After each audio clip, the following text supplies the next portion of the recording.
apa sih kuncinya di Indonesia ini untuk meredam intoleransi radikal dan teror. Saya diminta pendapat supaya orang-orang Somalia ini bisa mengcopy paste strategi kita, mulai dari strategic communication, strategic in prevention, dan strategic in surveillance dan sebagainya. Mereka ingin meniru konsep kita. Saya sejak awal sudah bicara kepada mereka, termasuk kepada Presiden Somalia. Saya bilang Anda tidak akan bisa meniru, konsep kita di Indonesia. Pertama, kita itu punya bermacam-macam agama. Kita ada ribuan pulau, ada ratusan bahasa, ratusan ethnical groups. Ya, bukan suku, tapi kita menyebutnya ethnical groups. Karena di Jawa sendiri ini sebenarnya sukunya Jawa semua, tapi ada beberapa ethnical groups. Nah, kemudian kita juga punya beberapa bahasa dan beberapa agama, beberapa tafsir agama. Makanya saya bilang juga kepada mereka bahwa di Indonesia itu tidak ada orang yang menganut agama. Di Indonesia itu menganut tafsir agama. Saya katakan itu juga di TV One. Dan itu kita harus jujur mengakui itu. Orang Hindu yang ada di Bali itu beda dengan Hindu yang ada di India.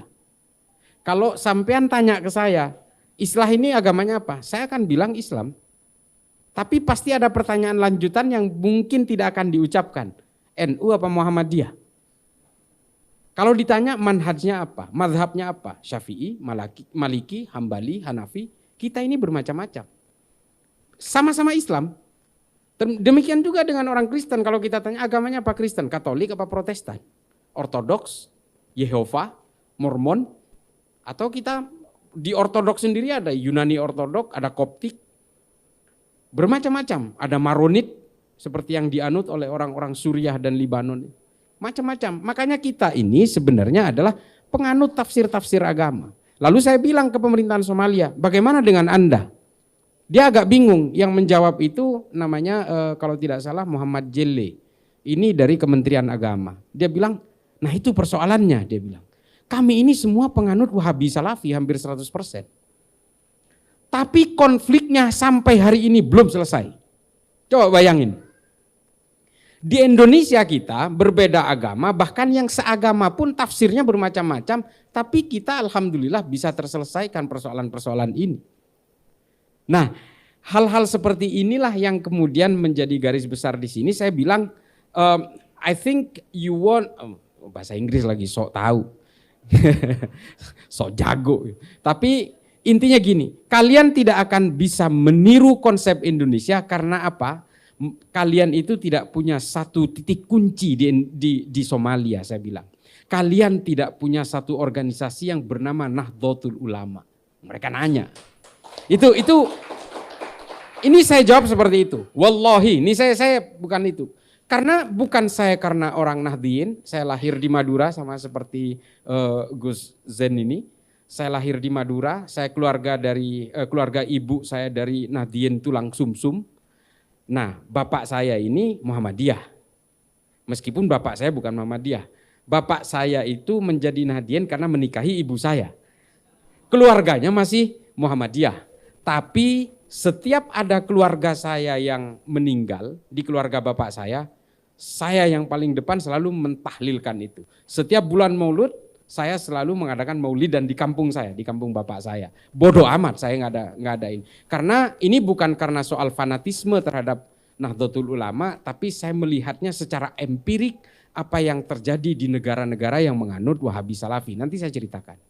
Saya sudah berkeliling, saya sudah ke Afrika kurang lebih 3 kali, saya sudah ke beberapa negara di Timur Tengah, ke negara-negara di Asia Selatan, di Asia Tengah, ke Filipina, dan juga ke beberapa negara di Amerika Selatan. Dan saya kebetulan belajar di Amerika dan tinggal di Amerika kurang lebih 6 tahun. Saya tahu semua bagaimana gestur-gestur cara beragama orang-orang yang mengaku beragama. Saya tahu gestur-gestur orang yang mengatakan sebagai orang sekuler, orang liberal dan sebagainya. Saya tahu persis. Oleh karena itu, saudara-saudaraku sekalian, Kemudian apa yang saya bisa berikan kepada orang Somalia, saya bilang, Anda harus bisa mendirikan sebuah organisasi yang setidaknya mirip dengan NU. Saya ceritakan, NU itu adalah semua dimulai dengan akulturasi agama, akulturasi budaya. Saya jelaskan seperti itu. Dan mereka memang tidak punya itu. Ini persoalannya. Kekuatan dua politik terbesar di Somalia, sesama Wahabi Salafi ini bentrok. Satu berafiliasi ke Arab Saudi, satu ke Qatar. Ini sama-sama Wahabi Salafin. Al-Shabaab yang melakukan pembantaian di negara-negara tanduk Afrika dan menguasai setengah wilayah Somalia ini penganut paham yang sama, Wahabi Salafi juga. Kekuatan-kekuatan di dalam tentara dan polisi di Somalia itu dipimpin oleh sebuah organisasi kajian Islam yang namanya Al-Ittihad Al-Islamiyah yang dipimpin oleh seorang jenderal. Wahabi Salafi juga, coba bayangin. Orang yang ingin memerangi terorisme dan terorisme yang ingin diperangi pahamnya sama. Maka saya bilang, we have 4 points, kita punya 4 poin yang harus dilakukan di dalam negara Somalia. Satu, mereka harus punya Pancasila. Ini berat sekali. Saya ceritakan mengapa Pancasila ini bisa diterima oleh mayoritas orang Islam. Saya ceritakan mulai dari Mbah Hashim dan sebagainya. Panjang kalau saya ceritakan di sini dan saya yakin teman-teman tahulah itu. Kemudian yang kedua, mereka ini tidak mau berdampingan dengan orang yang berbeda. Karena kalian, saya bilang, menganut faham-faham Ibnu Taimiyah yang memang tidak menghendaki perbedaan. Kalian ini adalah penganut faham-faham dari Said Qutb dalam Fidhilalil Quran, Ma'alim fil Thoriq, dan faham-faham yang dianut oleh Muhammad Qutb dalam Jahiliyatul Qarnil Ishrin, dan juga kalian ini terlalu terbiasa dan luas untuk memberikan pemahaman-pemahaman Abu Bakar Naji dalam Idarat at-Tawahhush, sehingga kalian ini berperang bukan ingin mematikan brutalitas, tapi kalian sebenarnya adalah merebutkan porsi-porsi brutalitas itu. Hari ini pemerintahan di Somalia juga melakukan praktek-praktek brutalitas. Bukan atas nama agama, bukan atas nama tafsir, tapi atas nama politik. Ini adalah gestur-gestur yang terjadi dan yang merusak sejarah Islam selama 1400 tahun. Dan ini dipraktekkan oleh Somalia, dipraktekkan oleh Boko Haram di Nigeria, dipraktekkan oleh Jabhat al-Nusra di Suriah, dan dipraktekkan oleh Laskar At-Taiba di Pakistan, Afghanistan, dan di sebagian negara bagian India seperti Jammu dan Kashmir. Kesalahan mereka adalah satu, mereka tidak punya organisasi yang bisa melakukan social deployment seperti NU. Tepuk tangan untuk NU. Merinding kalau cerita soal NU. Terus terang, wallahi, karena memang NU ini tidak dipunyai oleh negara manapun di dunia. Dan negara manapun di dunia tidak punya undang-undang anti teror yang seperti kita punya. Namanya Undang-Undang Nomor 5 Tahun 2018. Dulu undang-undang teror kita itu adalah Undang-Undang Nomor 15 Tahun 2003. Orang melakukan tindakan teror baru bisa ditangkap. Orang meledakkan bom baru setelah korbannya bergelimpangan bisa ditangkap. Undang-Undang Nomor 5 Tahun 2018 di bawah pemerintahan Pak Jokowi ini, orang-orang yang baru berkeinginan untuk melakukan aksi teror sudah bisa ditangkap tanpa harus melanggar prinsip-prinsip hak asasi manusia. Ini hebatnya. Makanya dalam TV One saya selalu bilang ini adalah magnum opus, ini masterpiece. Negara lain tidak punya itu. Ketika orang baru niatan, ngukur niatan orang ini nggak gampang, bos. Nggak gampang, tapi kita bisa menangkap. Apa yang dialami oleh Dr. Sunardi kemarin di Sukoharjo, saya nanti sedikit cerita soal ini. Saya betul-betul terlibat mulai dari eskalasi awal, insya Allah sampai nanti akhir, saya tahu persis soal eskalasinya. Nah, orang-orang yang dulu harus menunggu actus reus, tindakan untuk ditangkap, hari ini kita bisa menangkap orang karena mens reus. Baru niatan-niatan. Mengapa negara-negara itu hingga hari ini termasuk India, Pakistan, Afghanistan, Somalia, Nigeria, Sudan, Republik Afrika Tengah, Suriah, Libya, dan semua negara-negara yang hari ini tidak bisa menyelesaikan konflik komunal horizontal maupun masih berhadapan dengan perang-perang simetris. Itu hingga hari ini karena mereka tidak punya undang-undang seperti ini. Hanya Indonesia yang punya. Itulah mengapa kita kadang-kadang menangkap orang, tetangga kita kadang-kadang, loh ini kan guru ngaji, loh ini kan imam masjid, ini kan cuma penjual bakso, kenapa ditangkap? Karena setiap metodologi terorisme di atas permukaan selalu mereka tampil normal. Selalu mereka mengelabui itu. Dan ini tahu nggak? Ini adalah praktek-praktek Khawarij dari sejak zaman dulu. Mereka berusaha menginfiltrasi terhadap setiap pemerintahan mulai di zaman Bani Umayyah, Bani Abbasiyah, Bani Umayyah di Eropa, Kesultanan Ottoman, semua diinfiltrasi oleh mereka dan mereka berpura-pura hidup normal sehingga akhirnya ketika mereka berhasil menciptakan momentum revolusi, mereka akan melakukan itu. Kelompok-kelompok seperti inilah yang kemudian membuat sejarah Islam itu menjadi kelam. Kita tahu kan ketika Nabi Muhammad wafat, jenazahnya belum dimakamkan, Muhajirin dengan Ansor sudah pecah, Sa'ad bin Ubadah dengan Sayyidina Umar sudah mengangkat pedang, lalu setelah itu terjadi pembunuhan-pembunuhan terhadap Sayyidina Abu Bakar, peracunan-peracunan terhadap Sayyidina Abu Bakar berulang kali terjadi, Sayyidina Umar dibunuh, taruhlah yang ngebunuh itu orang Majusi, tapi kan di belakangnya bukan orang Majusi, orang Islam di belakangnya. Pembunuhan Sa'ad bin Ubadah di Aleppo. Ketika dia sedang buang air kecil dipanah dengan 2 anak panah di dahi dan di ulu hatinya. Mungkin kita nggak tahu karena kita malas baca kitab sejarah. Tarikh At-Tabari, Tarikhul Khulafa. Kita kan malas. Tapi saya insya Allah sudah baca itu. Silakan bantah saya. Nah, kejadian-kejadian seperti ini termasuk pembunuhan yang sangat brutal terhadap Sayyidina Utsman ibnu Affan. Pembunuhan yang brutal terhadap Sayyidina Ali.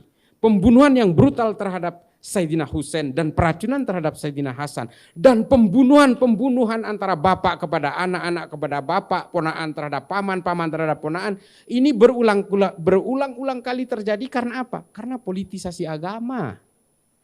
Perang sesama umat Islam, perang Jamal, perang Siffin, perang Hurrah, perang Zab. Ini semua terjadi karena politisasi agama. Inilah kemudian yang membuat sejarah-sejarah kita menjadi hancur lebur, menjadi getir, pahit dan sebagainya. Dan kita hari ini disibukkan oleh urusan politik daripada ilmu pengetahuan. Ini yang terjadi di antara kita. Inilah yang kemudian dijejalkan oleh negara barat kepada orang-orang Islam supaya kita sibuk berpolitik dan kita lupa bahwa kita pernah melahirkan Rumi, Tabrizi, Al-Khawarizmi, Ibnu Sina, Al-Ghazali. Dan juga kita tidak pernah lagi melahirkan Ibnu Rus, Al-Farabi dan sebagainya. Kita tidak lagi menciptakan tahafud al-falasifah, kita tidak bisa lagi melahirkan tahafud at-tahafud dan sebagainya. Kita sibuk oleh politik, oleh khilafah, Hizbut Tahrir dan sebagainya. Kantor pusatnya di London.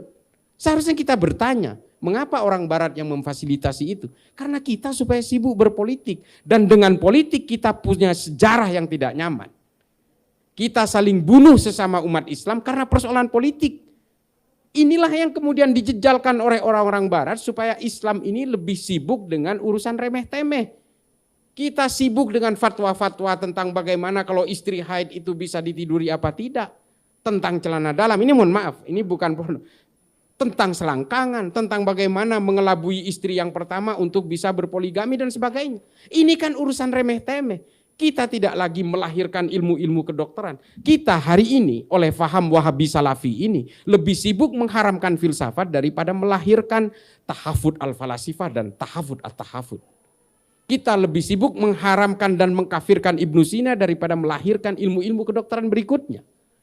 Kita tidak lagi sibuk dengan konsep-konsep bernegara yang bernama al-asabiyah seperti yang dikatakan oleh Ibnu Khaldun dalam Al-Muqaddimah. Dan kita kemudian memaksakan menjejalkan konsep-konsep khilafah yang dikatakan ini adalah produknya Tuhan. Produknya Allah. Dari mana? Tuhan tidak sibuk dengan politik. Yang sibuk dengan politik itu manusia. Ini kata Ibnu Khaldun.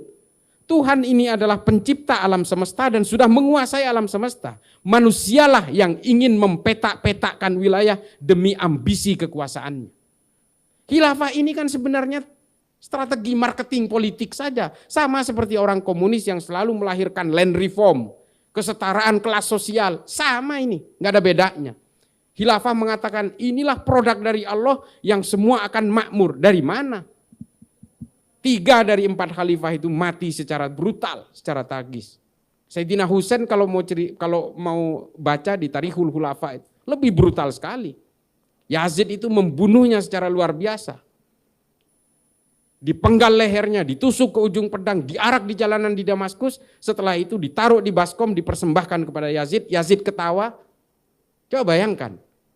Yazid memerangi orang Hurroh di Madinah bagian timur. 211 sahabat Nabi dibunuh, sahabat Nabi yang terbaik. Perempuan-perempuan yang tidak punya suami diperkosa atas nama ghanimah, atas nama budak perang. Sesama Islam ini bos. Hakikatul Ghaibah yang ditulis oleh Faraj Faudah itu kemudian menampar kita semua bahwa kita itu betul-betul disibukkan oleh politik. Seolah-olah Islam itu hanya bisa dijayakan dengan kekuasaan politik. Dari mana? Allah sudah menetapkan dalam Al-Quran secara jelas bahwa konsep kehidupan sosial kita itu adalah lita'arufu. Saling berkenalanlah kalian dan berinteraksilah kalian. Meskipun kalian berbeda suku, berbeda agama dan sebagainya. Ini adalah kehendakku kata Allah. Sampai kapan kita itu diiming-imingi oleh the principle of utopia, kata Ernest Bloch. Ini ada salah satu ajaran filsafat dari Ernest Bloch dan ini mengutip filsafatnya Ibnu Rushd dari Tahafud at-Tahafud yang mengatakan manusia itu selalu diiming-imingi oleh target-target yang tidak masuk akal. Supaya apa? Ideologinya terjaga. Nah inilah yang hari ini dijejalkan kepada orang-orang Nahdliyin sehingga mereka itu punya amaliyah dan ubudiyah yang sama dengan orang-orang Nahdliyin tapi mereka sibuk berpolitik. Ini yang harus kita pahami. Oleh karena itu tekad GMNU ini saya dukung.